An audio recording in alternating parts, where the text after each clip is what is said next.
Hi, everybody. Nice to see all of you. It's very exciting to be here. I'm David Sears. I'm an associate professor in the Department of Music Theory here, and I direct the Music Cognition and Computation Lab. And this is my first year here, so it's really exciting to be here and talk to you guys about my work. So about 5 years ago, I just sort of happened upon this particular music streaming service. It's called Radio Garden. I imagine some of you have heard of it before, but if you haven't, it is a globe UI that allows you to just sort of spin the globe and put your circle around a green dot and listen to almost 40,000 different radio stations around the world as they're live broadcasting whatever it is that they're broadcasting. And so I immediately was hooked on it, and I spent a good hour just bouncing around different radio stations listening to what they were streaming. And one of the songs I heard was located here on the southern tip of the Malaysian peninsula, just above Singapore in Johor Bahru. And the station was at that little white dot. And I was thinking about, as I was listening, listeners who might be hearing this along with me this was a simulcast station, so not only was I hearing it over the internet, but people could be hearing it while they're doing their morning commute or their evening commute. And this was what I heard.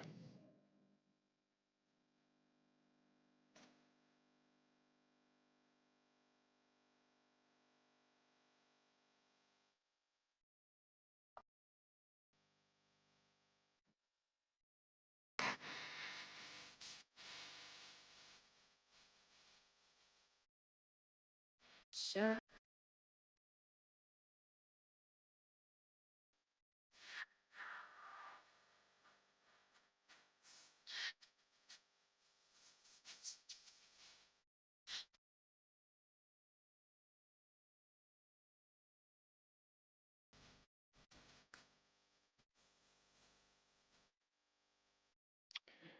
So I'm a music theory, well, my work is sort of at the intersection of music theory, which is like linguistics for music, studying the organizing principles of music, music informatics, and music psychology.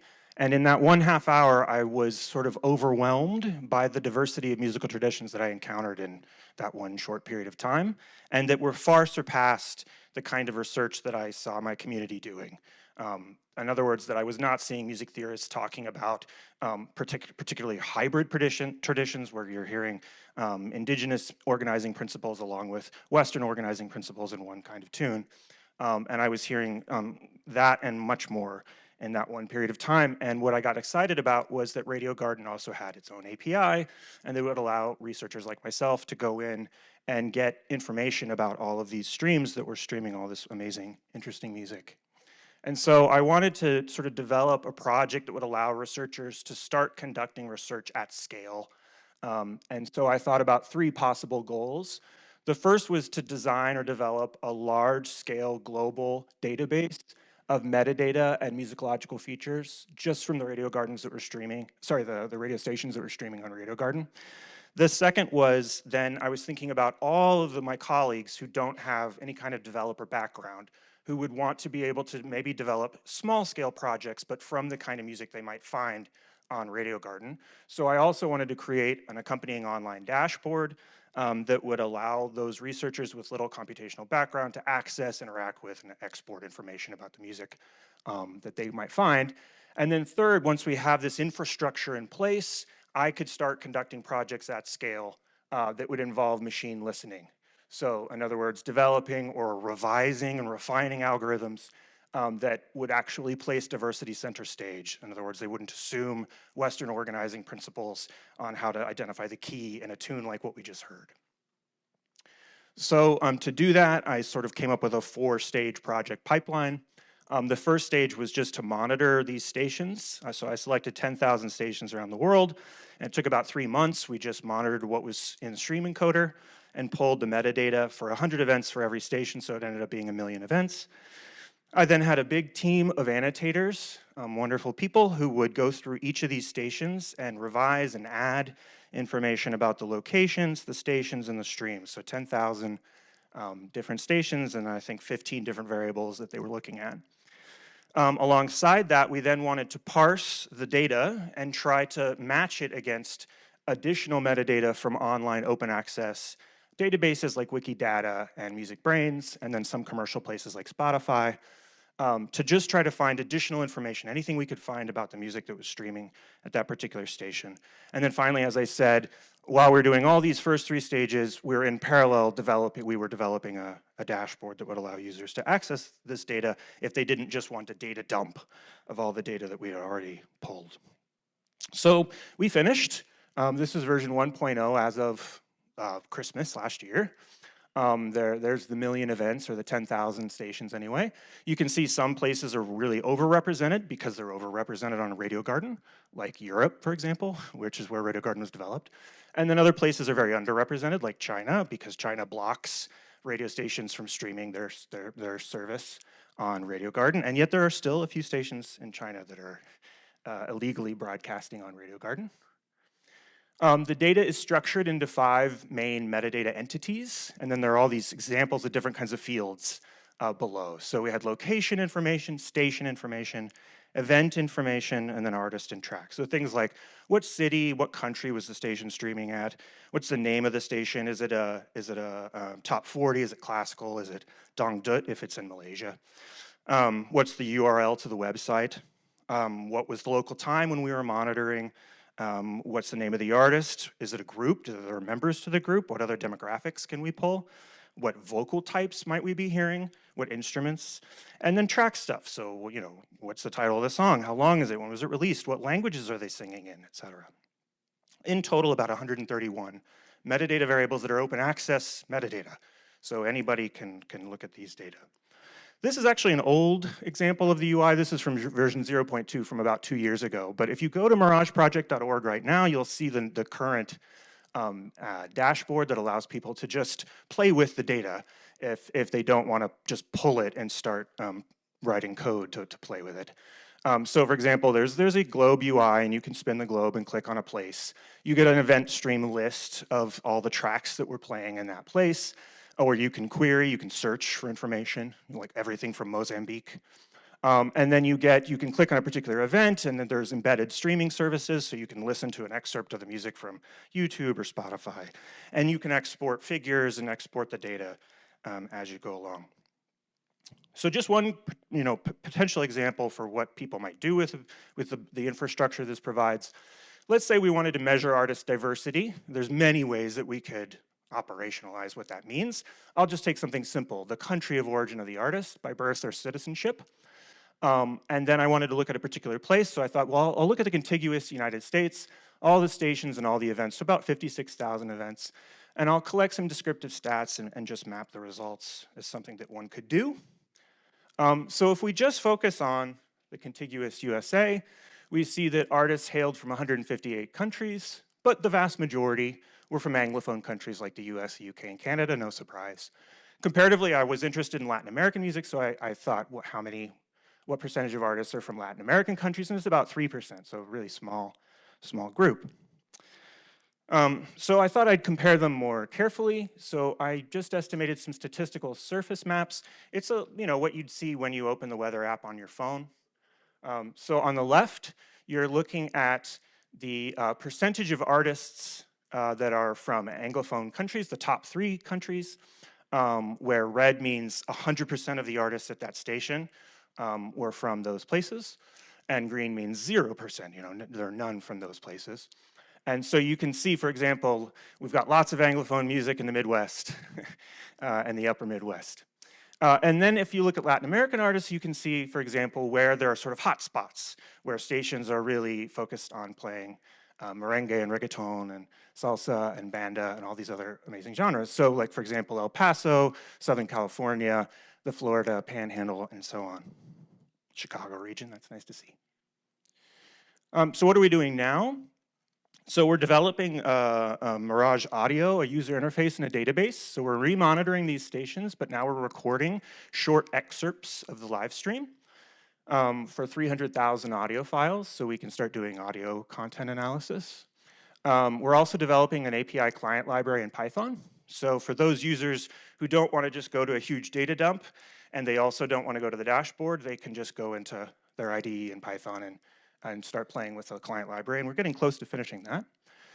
We're also doing our own machine listening projects. So one of them is a Mirage location classifier. Can we predict the location of a particular song from the metadata and audio that we've collected? And then finally, I'm also a behavioral researcher. My lab does sort of both things.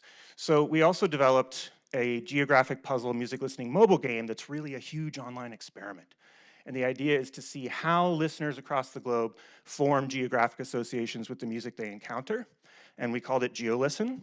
It's actually in the App Store. You could download it now and play on Google Play and the iOS. And I'll give you a little example of what it looks like. So you can just, you think you're playing a game. It's very fun. It's kind of like Wordle. So it's all powered by Mirage. So you're using Mirage music. This was the tune we were just listening to. And then the user goes through and tries to decide what country it's from, and they guess the country.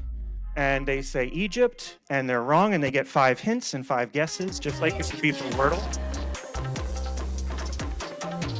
So you get the idea. And we're going to collect all the data and learn how human beings perform this task. So I just want to thank all the amazing people who've been working on this project with me. And finally, if you're interested in downloading the game and playing and being a researcher for me, GeoListen QR code on the left, and then if you want to play with the dashboard, the QR code on the right. Thank you very much.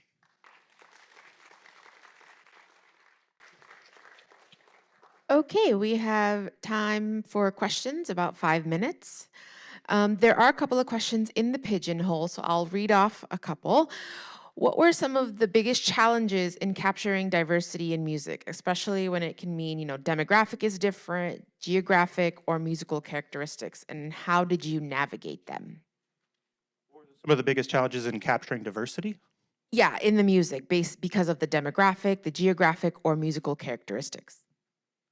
Well, so our starting point was to let Radio Garden's sample dictate our sample. So for the first approach we used, we just randomly selected any 10,000 stations that would give us reliable metadata, where reliable means it was changing from event to event. And so that gave us an enormous amount of diversity, however you want to describe that, whether it's the individuals making the music or the music itself, right off the bat, and cultural and geographic diversity. But in this new remonitoring we're doing, we're actually now intentionally choosing an equal subset from every place based on population density, so that we can have a number of events based on the density of the population in that area to try to cover as much of the globe as we can. And one last question. You're pulling from multiple sources like Radio Garden, Music Brain, Spotify. And so how did you decide what data to trust and how to integrate those signals into the system? Yeah, that's a really great question. So we don't trust it. One of the things that we did was there are fields for metadata reliability. And so what it does is it just says, is it reliable in the sense that it matches whatever the character string we got from the radio station stream encoder. So when the radio station says what it's playing, if we got a match that's perfect, then we assume that Wikidata's data is a good match. But this means the user who's playing on the dashboard can filter out any of the data that might be unreliable or have really low scores for reliability. We hosted this whole thing on a Zenodo repo, and we also broke it down into different reliability quartiles, if you like. So you can go and just pull data that's where the artists are exactly matching whatever was found in the station stream encoder. Last comment on that, though. The reason we also left everything in there is precisely that all of these databases are Western biased. And so it's likely that a lot of the music that we were pulling from stations in Kenya or Mozambique will have clear metadata that doesn't match any open access database. And we intentionally leave those in for the research community to say, these are our blind spots. And researchers could come in and develop projects around this music that we don't know enough about from these open access databases. All right, for the last minute, we had one more question come in saying, how do you disentangle song mixes? Yeah, we don't. Yeah, that's really, really difficult. I had a student who wanted to work on a project where she wanted to look for all of the potential variants or song mixes of a particular track. So find all of its possible variations in Mirage and then see where it's going in the world. So we're interested in that, but yeah, it was not something that we could control or wrangle, unfortunately. All right, well, thank you so much. I really appreciate it. And thank you, everybody. Round of applause.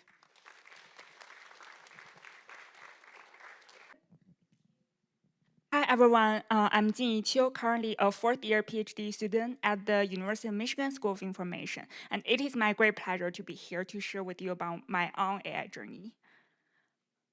So it actually started when I realized that my research interest has changed from the standard behavior economics to more like general human-centered AI. And I started to read like machine learning papers on my own, but I don't know whether or how many of you have experiences. So I sometimes encounter a very cool title and a very cool abstract and start reading that. But when I dive in, I found that, okay, it turns out that I feel this paper is a bit disappointed. It's not that exciting as it's stated in the abstract and the title. So I think many of us have more or less made experiences. So sometimes abstract state very big breakthroughs, but the actual results are actually somewhat incremental. And the AI hype, which I think many of us have discussed this, is kind of around us, but anecdotal. So I start to wonder whether there may be any way for us to actually quantify this at scale. In a more systematic way. And I look at the literature, but I didn't find any method that tries to tackle this. So I start to wonder, is AI hype actually measurable, and what are the consequences? So after I begin to think about this question over and over again, I start to ask myself, what specifically research questions I can tackle here? It's like, can we quantify rhetorical style in the scientific papers at scale? Can we separate how a paper is written from what it actually shows? And does rhetorical framing or hype predict which paper gets more attention from the media, from the general audience, etc.? And also one more important question, which is starting from 2022 or 2023, many people start to use LLMs to help with their own writings in papers, in emails, etc. So I'm wondering whether the LLM writing tools are actually changing how scientists communicate the way they write their papers. But the core challenge here is it's very difficult to distinguish the body language. The body language can reflect either strong results, or it can also reflect just mere rhetorical inflation. And we cannot just tell from the text alone. So how do we tackle this? So my first attempt is to ask this directly to LLM. And as many of you may predict, it's not a success. So the natural first or naive idea is to, at that point, we still use GPT-4o, which is the current the SOTA model at that point. But now, of course, we have more advanced models. So what we did is that we gave GPT-4o a paper's abstract and results and asked it to rate how much abstract, to what extent the abstract overstates the findings or the actual results. And we tested on our own paper and also on some papers we have reviewed on our own, which we kind of have some ground truth intuition about the rhetorical style or the hype level. But the problem is that at that point, LLM still didn't have enough domain expertise to reliably judge whether the claims were substantiated enough compared with the evidence in the paper. And the scores were really coarse. So if you look at this right-hand side, that's the LLM ratings we got. So the majority of paper has actually got the rating of like 2 or 3 on the Likert, so 1 to 10. If we ask them, to what extent do you think this paper has some hype? And the learning lesson for this is that for such a subjective and more domain-specific judgments, at that point, naively prompting an LLM is not enough. Okay, so then we tried our second attempt, which is about chain-based sampling. So a new idea just came to us. So instead of directly using LLM as judges, maybe we can use LLMs as generators and use it to generate a spectrum of rhetorical styles from the same content, which is if we think of a paper, it usually has 2 parts. One part is more about the substantive content, which is like methods, results, experiments, preliminaries part. And another part of the paper is more about the subjective part, which is abstract, introduction, conclusion, where the authors try to sell the paper to the audience, where the authors try to establish the contributions of the papers. So we use LLMs to, as counterfactual writers that generate this counterfactual versions of the abstract, where it states the contributions of the paper.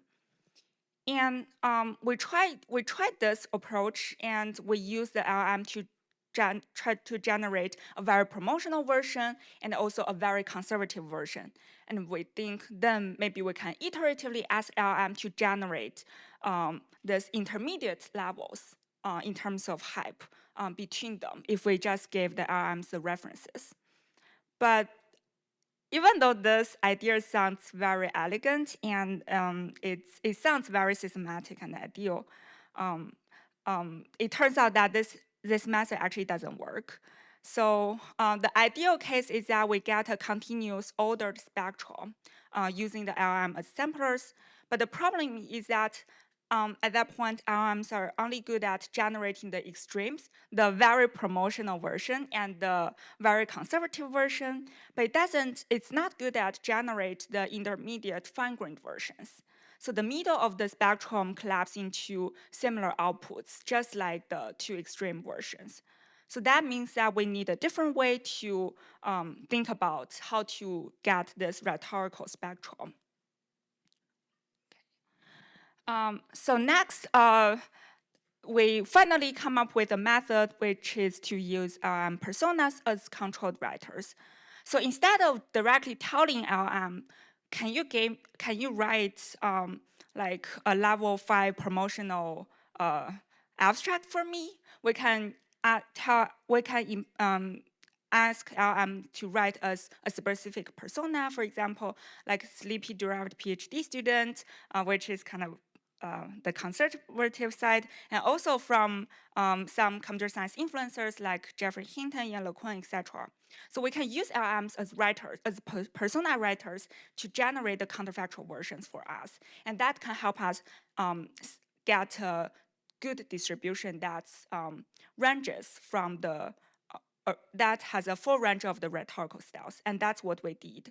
And we found that personas actually naturally produce more diverse and internally consistent rhetorical styles, and LLMs are much better at role-playing a character rather than hitting a target on an abstract numerical level. And I think the bottleneck here is that if we tell LLM, okay, please write me a promotional level 5 abstract, it doesn't have an idea of what it means by promotional level 5, or it just does not have that concept. But if we tell it to play the role of personas, it does have the concept. And we design 30 personas by spanning very cautious style to very visionary style. And this is, so this way is less systematic than the chain sampling, but it actually works. And the key here is that the specific personas actually do not matter. What matters is that they span the full range of rhetorical styles. Okay. So this is an overview of our framework. So we first use LLMs to generate different styles of personas, and then we use LM Judge to calibrate to do the pairwise comparisons, and then we calibrate the scores using the Bahr model to aggregate these pairwise comparisons. Okay, because of time limit, I will skip the details, and we found that actually this will works. And we also validate this in, we also validate both our persona choice and we do a human validation to make sure that the LM judges are similar to human judges. Okay, what we found is that we do find that hype predicts attention. So the higher rhetorical score is associated with more citations and also media attention. But we do not find that this is the rhetorical score is correlated with reviewer ratings. And I think this makes full sense because in our case, we just mainly focus on the abstract. And when the reviewers judge the paper, they not only look at the abstract, but instead the full papers. But for the general audience, for the broad community, when they think maybe whether I should cite this paper or not, maybe sometimes we just look at the abstract and the title to find whether it's relevant or not. And we'll also find that rhetorical scores has risen sharply since 2023. We also had derived some evidence suggesting that it's LLMs who are driving this increase.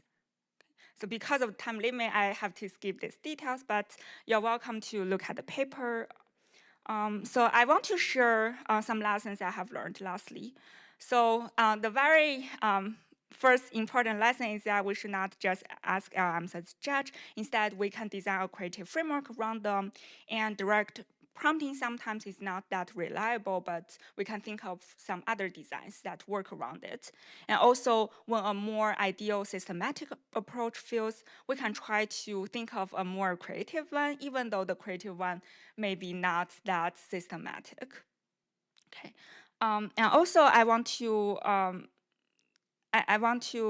share that here in our case, LLMs can become very powerful measurement instruments, not just writing assistants, and we can use them as controlled generators, not just LLM judges to open new research designs. And next is that it's very important to validate the LLM outputs as we did. And more importantly, and also more interesting, I think LLMs are both the tools and part of the problem in this project.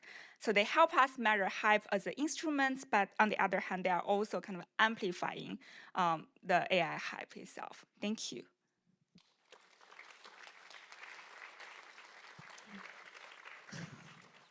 Okay, we have time for a couple of questions. So there are some in the pigeonhole. What is the range of rhetorical styles, and how do you know you cover the full range? And why a choice of 30 personas? So the range of rhetorical style is like a Gaussian distribution in our case. So I show it in one of the slides, but very quickly. So maybe most of you don't pay attention to that. And to validate whether our personas actually cover the whole kind of distribution, what we did is that we use an LLM judge to compare the outputs generated by the personas versus the original abstract from the original papers.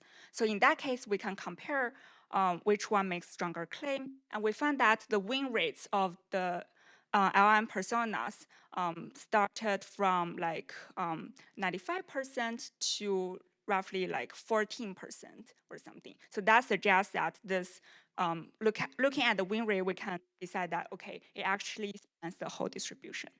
All right, one last question. I thought it was really interesting that your first couple approaches didn't work. What did those failures teach you about LLMs, about what LLMs can and can't do in this kind of setting? Yeah, so I think one very important lesson learned from that is when, like, we have to first validate LLM's outputs. So if I just naively trust it that and believe that LLM can generate the intermediate and fine-grained versions, then I may just directly take that, and that could lead to the failure.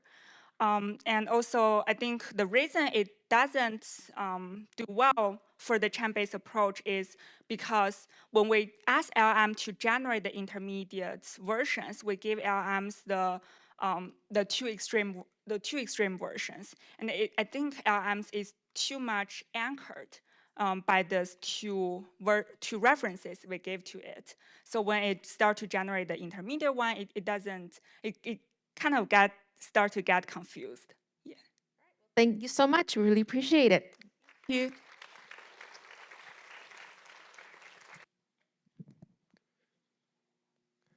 Hi everyone. I'm Herman. I'm an assistant professor at the Performing Arts Technology department at the School of Music and Theater and Dance. So today I want to present you our recent work on building this AI infrastructure, but also an AI-based rehearsal tool for a cappella.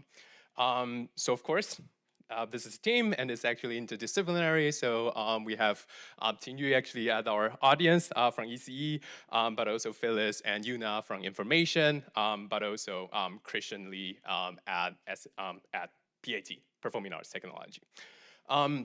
So our project started actually as a course project where we think about, how can AI support a cappella singer? So a cappella is becoming, more and more popular nowadays in collegiate, vocal ensembles. So we are thinking about, what can we do with AI to support a novice a cappella singer in practicing their singing skills? And so the reason why we are asking this is that first, we don't really have any AI infrastructure for a cappella research because firstly, we don't have much data. We have so many different kinds of data for other music genres, but for a cappella, especially, we don't have much data. The other reason is that, nowadays we see a lot of, a cappella groups, but those are mostly student-driven. And we don't really have this incentives for researchers to build a lot these tools for a cappella practitioners. So we identify kind of two goals. First, we want to establish the AI infrastructure for a cappella music. So firstly, we want to build a new data set so that, at least researcher for, music information retrieval or computer science, AI researcher, HCI research can build their tools on top of. Secondly, we want to build this source separation model, which is basically, I will go over it later, but basically, we have a mixture of like a cappella recording. We want to separate the soprano, alto, baritone, bass, tenor, but also, potentially beatboxing vocal percussion. And on the other hand, we want to build this AI power a cappella practice interface. So, this is a AI journey talk, so I will talk a little bit about how we are doing it. So this actually started as course project last winter. So Phyllis final project in my class. And so we are thinking about, what can we do with AI for, improving a cappella singers practice routines. And then in summer 2025, we started, collecting our data sets. So fortunately enough, two of our team members are professional a cappella singers. So we do have access to this very unique resource to build this data set with all the stamps by SATB stamps. And then we started building our first version of our source separation model. And then we keep going on. So in fall 2025, so last semester basically, we started building our first prototype, you will see later, of our a cappella rehearsal tool. And then we started conducting this formative study so that we can better identify the use case and the desired features of these. So you can see this like a multiple different ways of doing research. So some of these are HCI-based approach. Some of these are, from the technology side, how can we build the technology to enable some of the interesting applications. And now we are actively building it.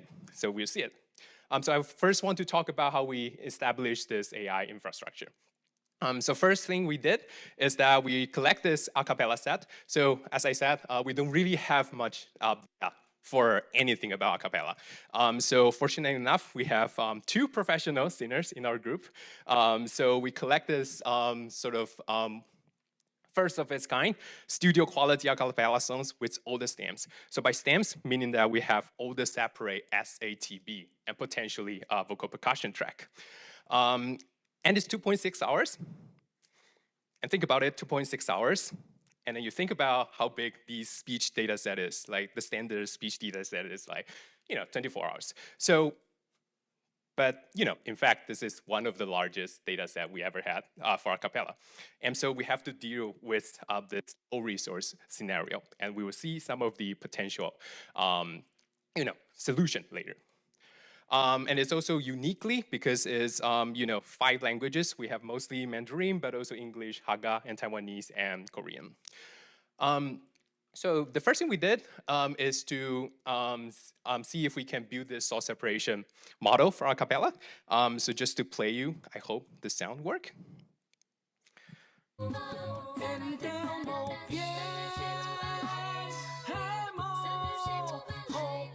So this is the mixture. So we have like SATB vocal percussion at the same time. And our goal is actually to train this kind of AI model that can separate all the stems. So, as you can hear, the sound quality is not that good, but that tenor is the lead melody. So these are the results that our model can predict.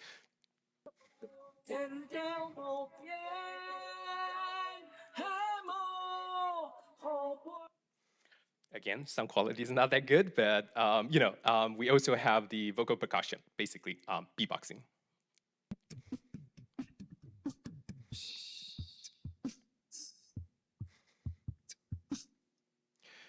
Cool.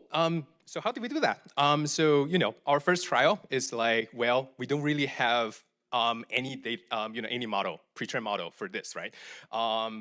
What we have is 2.6 hours. And then think about how big is that? Like compared to any other music source separation model, that's kind of small. So the first thing we try is actually, well, what if we fine tune like a pre-existing, music source separation model? So in this case, it's mostly, separating mixture into piano, guitar, bass, and drums. And so that doesn't really fit well for our case, because for our case, 4 or 5 or 6 tracks are all, vocals. But still, we see some improvement by just fine-tuning this foundational models on top of our a cappella set, which is 2.6 hour only, and we see some improvement. And so that's our first trial. It works, but to some extent only. And currently we are looking into actually, we find that we can actually train something from scratch. And it's only 2.6 hours. So the first trial, when we train the same model, rather than fine tuning, but we train it from scratch with only 2.6 hours, we find it, yeah, it's fine, it's okay. But still, can we do better? And so that's where the most interesting thing coming up. So we think about what if nowadays we can do some different kinds of data augmentation. What if we use an AI-based augmentation? So this is where singing voice cloning comes into hand. You feel the love tonight. It is where we are.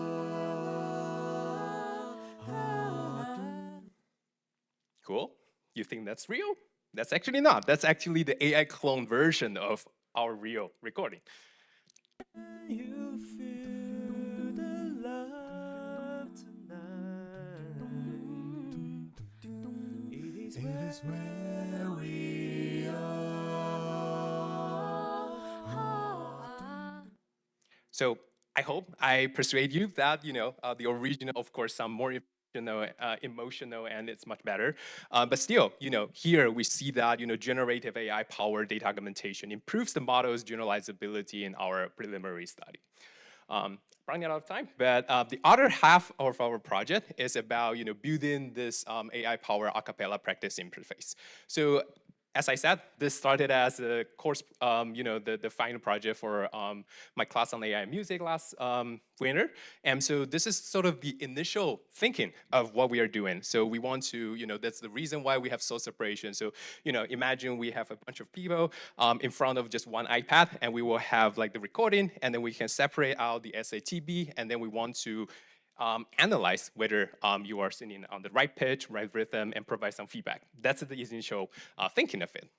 And so with that, we built our sort of like first initial design. So this is just a prototype. It doesn't really work, but this is sort of the thinking, what we are thinking about. We want to have, pitch errors, rhythm errors, high-level suggestion potentially generated by LLMs, and then you can practice, of course. And so this is our first prototype. So we actually turned it into using piano roll for a better, more intuitive way for, people who don't know how to read the sheet music when they get started. And so we did a formative study last semester, interviewed 12 a cappella singers, including both beginners and professionals, to further formulate the design goals. So we identified 4 of them. First, we want to simulate this authentic group singing context. So the difference between a cappella rehearsal tool versus typical singing tool is that a cappella is a group event, right? So you want to have that authentic context. And second, want to offer that feedback where you are doing correctly or wrong. And also you want to assist a sense making of the big picture. We'll see later. But that's one thing that all the interviews sort of like keep repeating about. And finally, we want to place human creativity at the center. So this is the AI rehearsal tools. At the end, human decide whether or how we want to perform the piece. So this is ongoing development, but now we are looking into using pitch estimation algorithm to show that whether you are doing it correctly or wrong, and you can record it at the top left. You can record it, and then you do analysis using AI-powered pitch estimation tools. So you can see you are in tune or out of tune. But at the same time, we're also exploring LLM and different kinds of models to see whether we can provide these sense-making, big picture sense-making kind of thing, where you can visualize the patterns. So you will have lead melody, call and response, different kinds of patterns.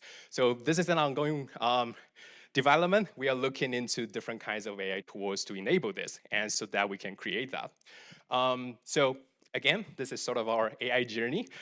So we want to, at one hand, establish this AI infrastructure for a cappella research.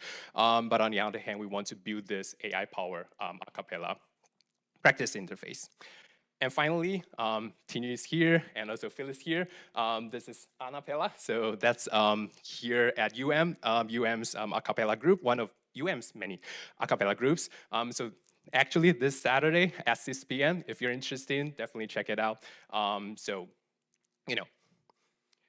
Cool. And of course, this is work mostly led by my students rather than me. I'm mostly just attending meetings. So that's it. Yeah. Thank you so much. I'll take any questions.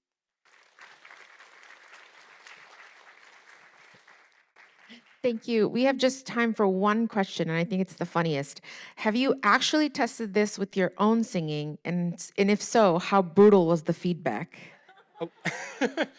Yeah, that's an interesting question. I mean, I haven't tested, but Phyllis tested with her own recordings, and it's brutal, I would say. But at the same time, think about, what are we looking at? It's like, do you want the most accurate pitch estimation or not?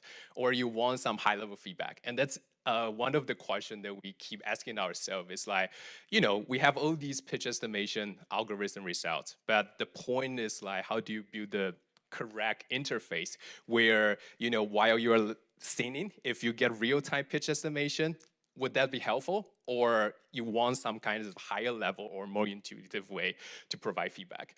And it's brutal, but I guess that also inform us to look at better, more intuitive feedback so that you can provide feedback on your practice.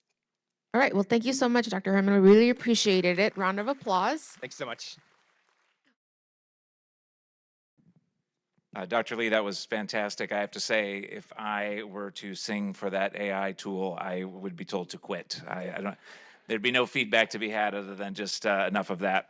All right, let's see here. We up there? We are. Sure. My name is Peter Bahr. I'm going to introduce my colleagues first who worked on this with me, Dr. Iran Chen and Ying Sun, both of the University of Michigan. I am an expat from the academy. I might be the only one, actually, that I've heard so far. An expat. I was a tenured professor in the School of Education and recently had the opportunity to join Strada Institute for the Future of Work to lead a portfolio of research there, actually to bring my research over and lead a growing portfolio. So what do we do? We're a think tank embedded within Strada Education Foundation, focused on improving the connections between education and work. Very exciting space to be in right now. So I'm going to start with something very unprofound for us, and that is the statement that not all students are the same. And so I have a question for you. How many people here are current or former students? How many? Any at all? Wait. current or former students? Let me just keep your hands up just for a second so we can look around. Current, former students, anyone? Okay, if your hand's not up, then you are lying. We are all current and former, or at least former students. Many of us current students, many of us still learning. And I'll say, so you know then that really you're an expert in this, that you know all students are not the same. Students have different backgrounds and experiences. They enter college at different ages. They have different goals. They have different plans. They have different employment futures, and they have different family lives and goals for their family lives, and so on. But I'll say this, if most or all of your experience as a student or as an instructor has been in a university, perhaps maybe one particular type of university, or like a research university, like the University of Michigan, then you have only seen the smallest fraction of student diversity. Post-secondary institutions in the US are themselves highly diverse along many dimensions. For instance, there are research universities that we're all familiar with that admit only a small fraction of students and offer baccalaureate degrees and advanced degrees in all sorts of fields. There are regional four-year teaching colleges that admit many or most of their students and offer bachelor's degrees and maybe all the way up to master's degrees. There are for-profit colleges that admit anyone who can pay and willing to pay. And they often focus on short-term workforce credentials. And then there are public community colleges, which is what we're going to talk about today, just ever so briefly. And they admit nearly every student who applies and offer pretty much everything. They offer short-term workforce training, apprenticeships, post-secondary certificates, pathways to professional certifications or licensures, pathways to transfer to a four-year college, associate degrees, sometimes applied baccalaureate degrees, developmental education for students with math, reading, and writing skill deficiencies, community education like English for second language learners, parenting classes, and so on and so forth. So how many people here have attended a community college at some point in their life? Okay, look around the room. The hands up a moment ago, and now there's maybe a dozen of us. So we know that only a few folks have seen that particular part of higher education. Interestingly, public community colleges enroll 2 out of every 5 undergraduates. They are really the most diverse student population, but they face the greatest obstacles to success. So students who enroll in community colleges are especially likely to be the first in their family to attend college, to be from a low-income background, be working outside of college and often full-time, to attend college part-time or episodically, meaning in and out over time, to have family care responsibilities, to enter college later in life, rather than right after high school, to have lost their job recently, or to have, because of that or other reasons, immediate workforce goals, like getting a better job or advancing in their current career.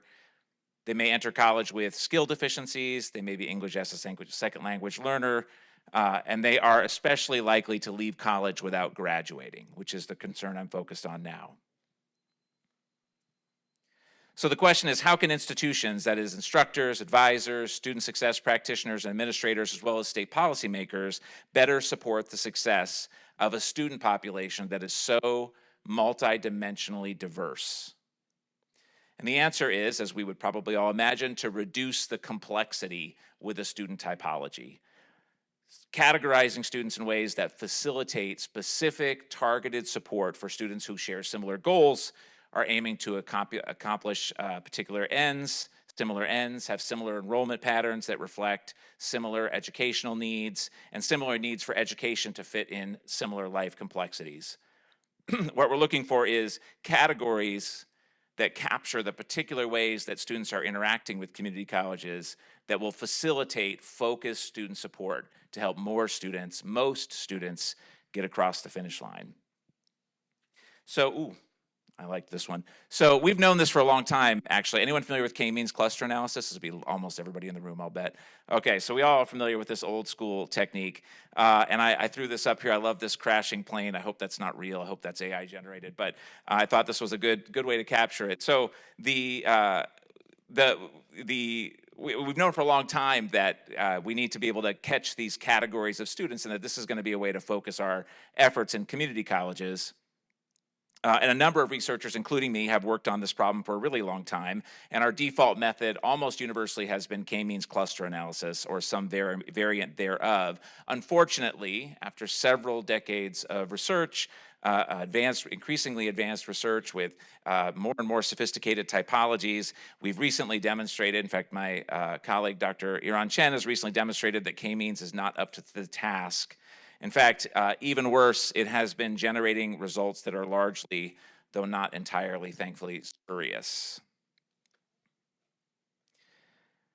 So how did it get away with it? How did k-means pull this off? Well, the problem is that education data, particularly behavioral data, lives in multidimensional spaces that humans cannot easily see. So we're left to ask ourselves, how can we choose a well-fitting algorithm when you can't see your data? And how can you group students when distances between them lose meaning, multi-dimensional, multivariate distances? How can you trust the results that you can't visually examine? And this is how we found ourselves looking for an AI-based solution. Uniform, manifold, approximation, and projection. So UMAP offers a number of important features for us. It isn't a replacement for cluster analytic techniques. It is a solution, a guide, a support to get you to a result that actually has some meaning.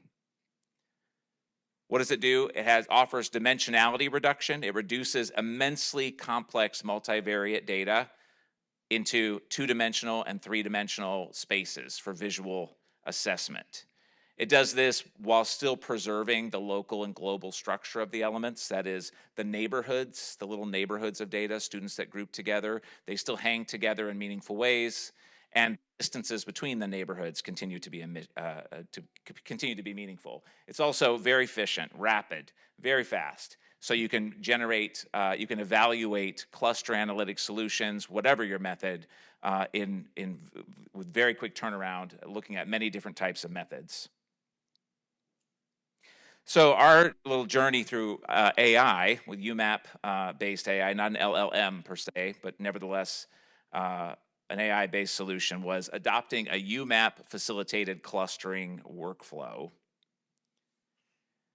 For our workflow, before the clustering, we use UMAP as a structure revealer.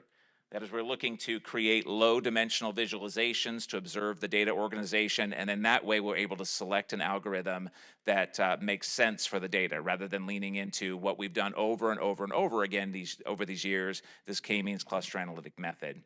During clustering, we can use UMAP as a performance optimizer. We can systematically explore UMAP configurations, varying the dimensions and neighborhood sizes, spacing parameters, and we can apply clustering to each representation and identify where our performance peaks. And then after clustering, we can use UMAP as a visual validator, something that would have saved us a lot of hardship over those many years of working on this problem. We can project the cluster assignments into UMAP space, verify that the boundaries align with natural gaps, that noise points are genuinely ambiguous, and that the large clusters reflect true cohesion. And in this way, we're beginning to make some meaningful advancements, hopefully not spurious. Hopefully we don't do 2 decades of this and then discover that we were wrong, to understand how to categorize students in ways that we can really facilitate their student success and help more of the students who are facing the greatest obstacles get across the finish line to a degree that has real economic value. Thank you.